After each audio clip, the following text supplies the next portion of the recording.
Alrighty, guys. So we're going to work on cutting the bottom base out. So cutting the bottom base out is a little bit more complex than you think originally. So I'm not going to take my cutting tool and just go straight up and down and cut it out. That's not going to work for this. I'm going to actually cut it on a bevel, much like we did when we did the seam for the mugs, is we cut that bevel cut. I want to make sure I leave a little bit of clay overlapping. So about the distance of the popsicle stick, and that's where I'm going to pierce through. So I'm not right up against the cylinder, I'm just off of it a little bit. I'm going to pierce down and at an angle. Okay, so my stick is sticking out at roughly a 45-degree angle. From here, I'm going to very gently start cutting out my cylinder from the base. Okay. Go slow, take your time. Okay, you don't want to have to redo this. Okay, so this isn't a super fast step. Go slow and take your time. Be thoughtful about how your hand's moving. And I'm gently touching my mug. I'm not squeezing it. Okay, and the paper underneath is allowing it to turn nicely.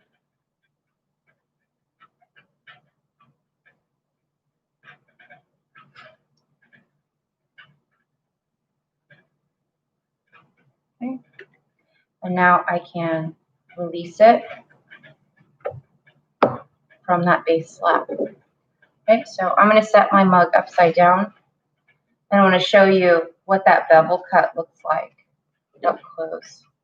So it's not a straight cut. Okay, it's at an angle, and you can see more of the clay surface. Right? A straight cut. I'm going to go ahead and just give you contrast here as to what a straight cut looks like versus that beveled cut. So this little segment right here is straight cut. Okay, it's straight up and down. I cut a bevel cut around my mug. So next thing I'm going to do around my mug is it's upside down. I'm very conscientious not to drag it on the table because that's my lip, the part I'm drinking out of, so be very careful. I'm going to first soften this outer edge just a touch. Okay, a light, gentle touch. Go back around, light, gentle touch. Okay, and this keeps it from getting too sharp and too rigid. Okay. Next step is to gently roll over that rim a little bit. So I'm going to just touch that and flatten it down a little bit. I'm going to do that all the way around. Try not to work with your mug up in the air like I was just showing you because you have a better chance of crushing it. So try to keep it flat. Roll that over. And this will help make a really strong connection.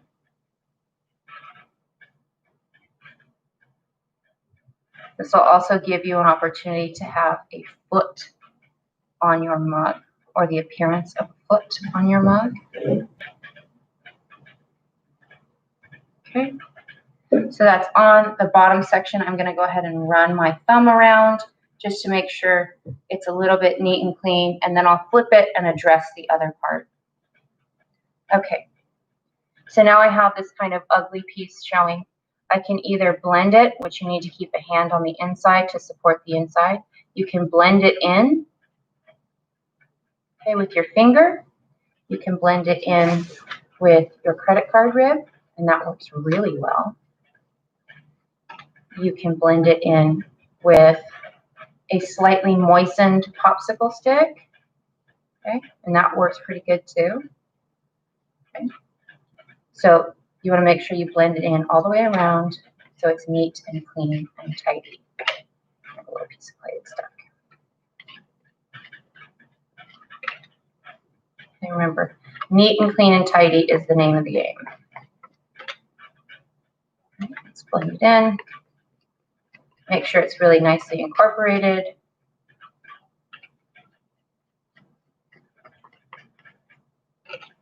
I'll run my finger around it and make sure my fingers keep it smooth and have that super soft texture on it. I want it to be smooth and clean. Okay, now I'm ready to start forming the overall shape. So I'm going to grab my piece of paper back. I'm going to take my scrap clay that I have left over. I'm going to dunk it in some water and put it back in my bag so it's soft and hydrated for the next time I need to use it. All right, so our goal is not to create just straight cylinders. Okay, a straight cylinder is okay, but it looks a little bit like a dollar store buy, right? And these are works of art. We're going to elevate them into fancy works of art. So we're going to start to form our mug, and it's up to you what mug shape you want. Okay, you need to think about this before you start working. You can grab a rock, a smooth rock, and use that to help you form. You can cut shapes out of a credit card rib and put it on the inside and work with it, so that can help you form. You can just use your hands. I'm going to just use my hand. I'm going to gently press, and I'll hold this up in the air so you can see, but I don't recommend you do this in the air. Again, it can deform it poorly. I'm going to just run my finger along the inside, and if you can kind of see it moving in there. Okay. And I'm going to go for an asymmetrical look, I think. So I've got one, I want one here, 2, 3, 4, 5. So I'm going to do 5 push outs.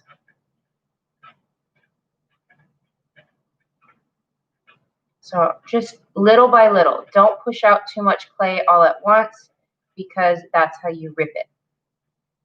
Okay? Small amounts, steady as you go.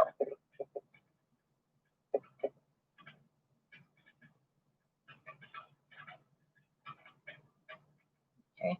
And I'm not pushing out all the way to my rim. I'm leaving about a ½ inch on my rim because remember, I'm thinking about the drinker, and the drinker's going to want something even to drink off of and not something lumpy and bumpy. Okay. So now that I've pushed out a little bit of my clay, I have some crack marks. I'm going to take a little bit of moisture and just don't use a sponge because a sponge is going to take away the soft material. You want to use your finger, and that's going to massage the clay back in.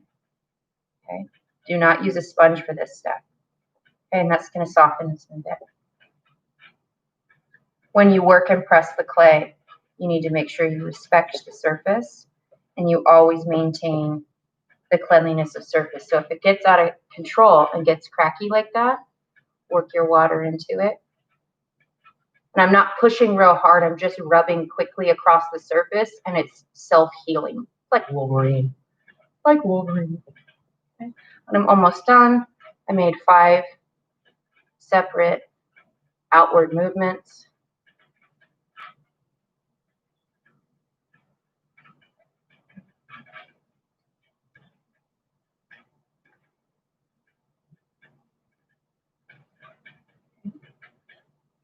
I'm going to do this one more time. Okay, so now I have a slightly altered mug. I want to take mine a little bit further, and now I'm going to push the clay inward to get an opposite effect of what I just did.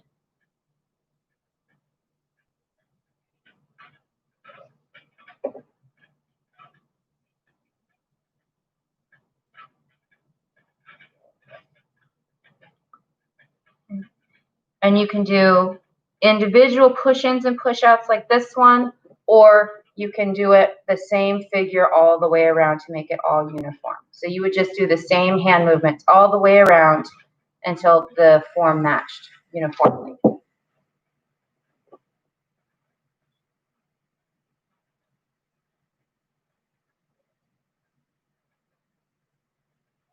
All right. And I want to clean up my design a little bit.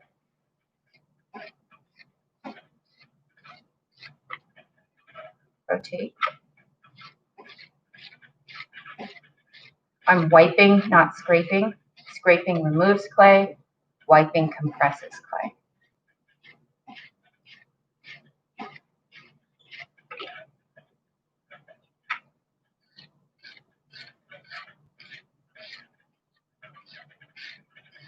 That one got a little scrapey.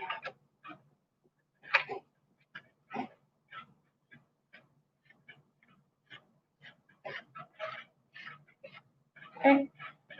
And then I'm going to go ahead and clean my rib, rotate, and I'm going to do it to the other side.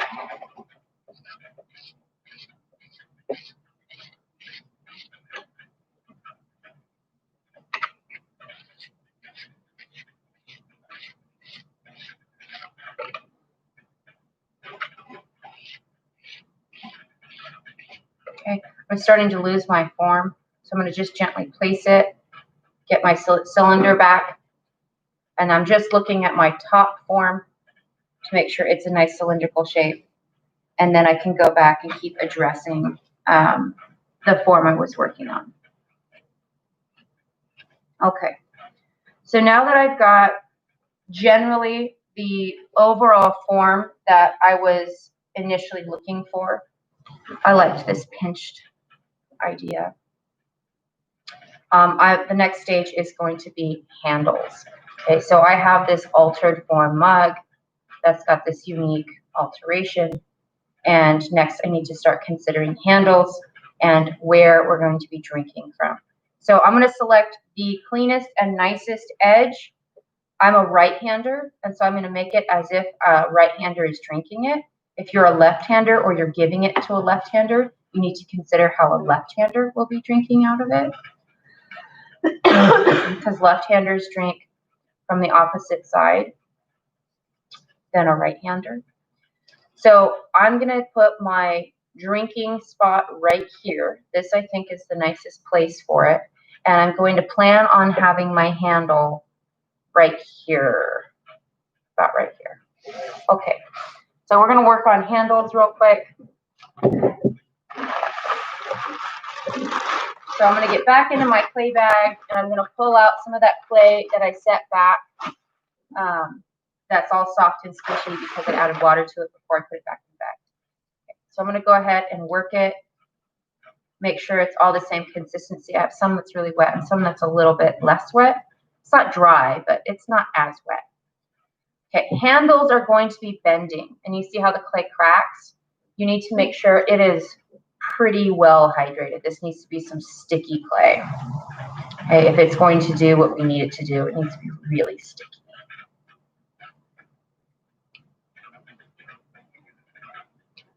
Just a little bit stickier. You can hear it when it's sticky.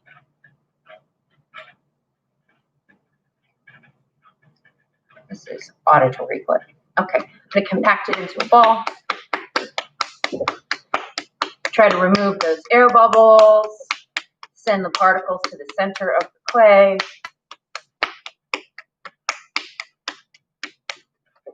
Okay, I'm going to clean my surface.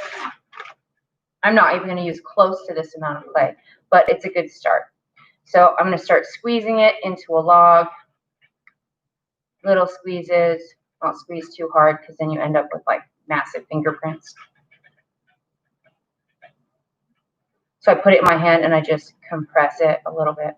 And now it's long enough for me to get both my hands around it. I have tiny hands, so it takes a lot. If you have larger hands, this probably won't be quite so hard for you. Okay, so we're going to squeeze it out. And this is enough for 2 handles. I recommend you make 2, and then you can choose from the best one. So we're going to be rolling coils. To roll a coil, you need plenty of space. You should not be working on a lumpy surface. It needs to be a flat, clean surface. If you're rolling on plastic, it's going to mess up your coil making. So it needs to be a flat, clean surface. So we're going to roll using our hands going all the way to our wrist, and our hand comes up, and we're going to swoop back down. And we're going to work from the center, going out, work from the center, going out. Okay. We're going to get both hands in. If it starts to get flat, like this end is getting a little bit flat, you can either tap, tap, tap it and squish it out, or one of my favorite things to do is to twist the whole coil like a churro, and that will redistribute the clay. My clay has started to get dry because my hands are warm and my table's a little bit warm. So I'm going to take some water and just rub it gently on my hands So my hands aren't wet, but they are just lightly tacky and moist. You need to make sure you maintain good moisture. Okay, this clay coil is now way longer than I need. For reference, this is an untrimmed pencil.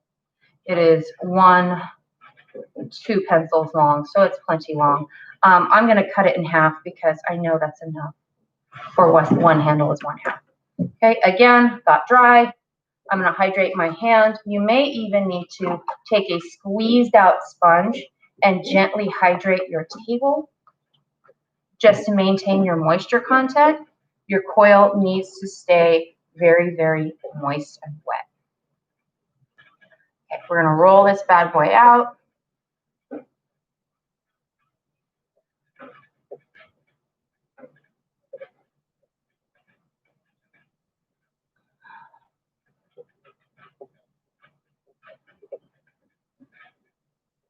So now I had half of that original log and I've rolled it out again. You want to roll it nice and even. You don't want narrow parts. You don't want thick parts. You want it to be as even as possible.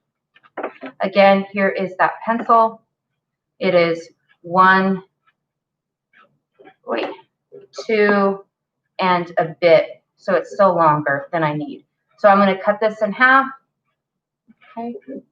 And I'm going to work with just this part.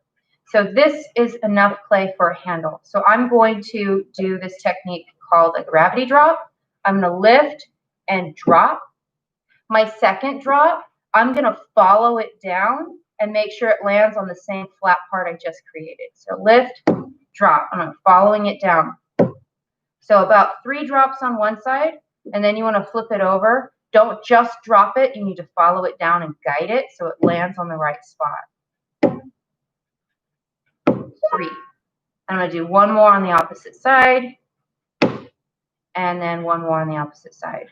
Okay. Now I have a nicely formed handle that has 2 roughly flat sides. Okay. 2 flat sides and then 2 curvy sides. So when I actually hold it, it's going to be comfortable. I need to make sure that it's hydrated, so I'm going to take a moist sponge and just run it once and run my fingers along it gently.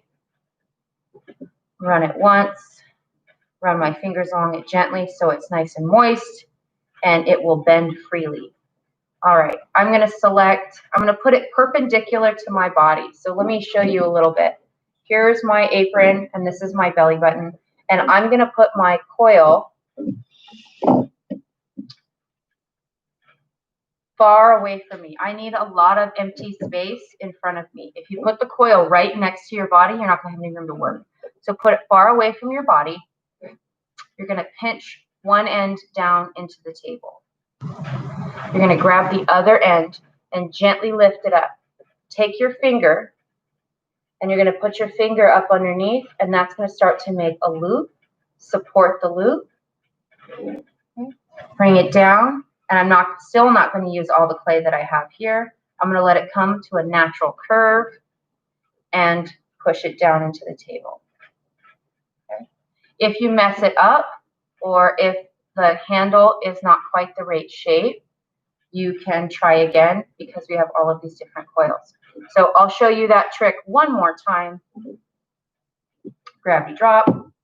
And you know what? I think that this handle length is going to be way too big for my mug, right? Huge. So I'm actually going to shorten my handle before I rotate it because I'm not going to need that much clay. So I'm going to chop, chop. Okay. Very short amount. It is about a pencil length. It could probably be shorter, to be honest. It doesn't take a lot.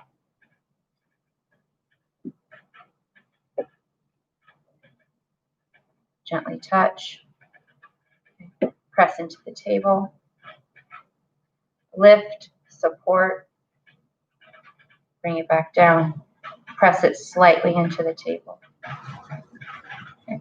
And that's going to look like this. It's a nice handle. And if I were to install it on my mug, I'll try to hold this without distorting it. It looks a little bit more appropriate. It still looks a little bit large to me. Granted, I have smaller hands, so think about who you are and how you're going to use this mug. Now, let's say you don't like this candy cane shape for your handle. You can choose to change it, and after you've made the candy cane shape, curl the other edge over, and you can make a C-shaped handle like this. Okay, and you would do the same thing, C-shape, and then flatten it into the table. It's important to have a flat spot because that flat spot is going to be how we connect it to our mug. Okay, so I actually prefer this handle over the candy cane shape because I have smaller hands and I really like this ear shape. So I'm going to come back to my mug, and again, I want to make sure I pick the best drinking spot. And you know what? I think I've changed my mind. I think this is the best drinking spot, not over there. So I'm going to put my handle probably right here so I can drink out of it. I can't put it on the spines that I created, so I have to put it on the flat. All right. This is a long video, but it's worth it. Okay, we're on the home stretch of making the basic form. I'm going to take my slip. I haven't scored anything. I'm going to take my slip and just dot it on the handle and dot it on the handle. And I'm going to hold it in place, and I'm going to just place it where I think it belongs. Put a finger on the inside, and then I'm going to remove it. And when I do it with slip, it makes these marks, these slippy marks. Now I know where to score.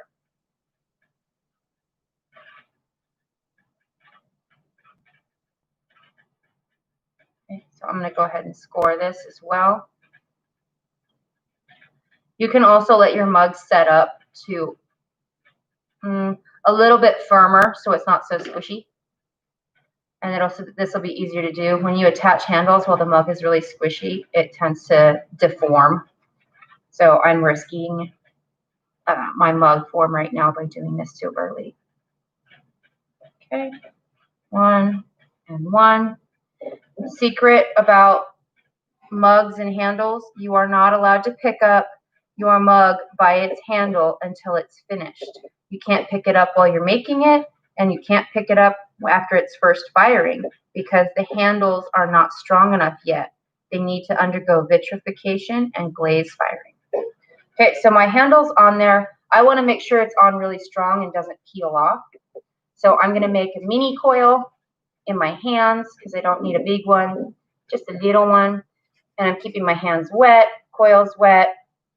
I've got this itsy bitsy little coil, and I'm going to place it in between where my mug and handle intersect. Okay, and I'm going to just pinch off what I don't need. Pinch, pinch. Okay, and I'm going to use some tools. I'm going to use the side of the tool here and just lightly push it on and in and blend that in so it makes a really strong connection. Okay, and you want that connection to be really strong. Now I have a handle that's not going anywhere. It's going to be on really, really sturdy, right? Craftsmanship, strong, sturdy, and reliable. That's one of those tricks. I'm going to add a detail element to it right now. You don't have to, but this is optional. I like to create thumb pads for my work. So I'm going to take some clay, some sticky clay. And my hands are too sticky, so I'll wipe them. And I'm going to roll them into a ball. I don't need that much clay, less. I'm going to roll this into a ball. And then I'm going to roll it a little bit oblong. And then I'm going to press my thumb in, flip it over, press my thumb in. And I'm going to score. And now I'm going to approach my handle. I'm going to score the top of my handle. Add some slip. Add some slip. Okay, I'm going to rotate this mug directly at me. I'm going to set my thumb pad that I just created on that spot. And to compress it, I'm going to gently put my finger up under the handle and my thumb on that pad and just give it a little bit of a wiggle squeeze. Not a lot, a little bit of a wiggle squeeze, and that's it. To make sure I keep my mug to drying evenly, it needs to set up before I start adding sculpture work onto it.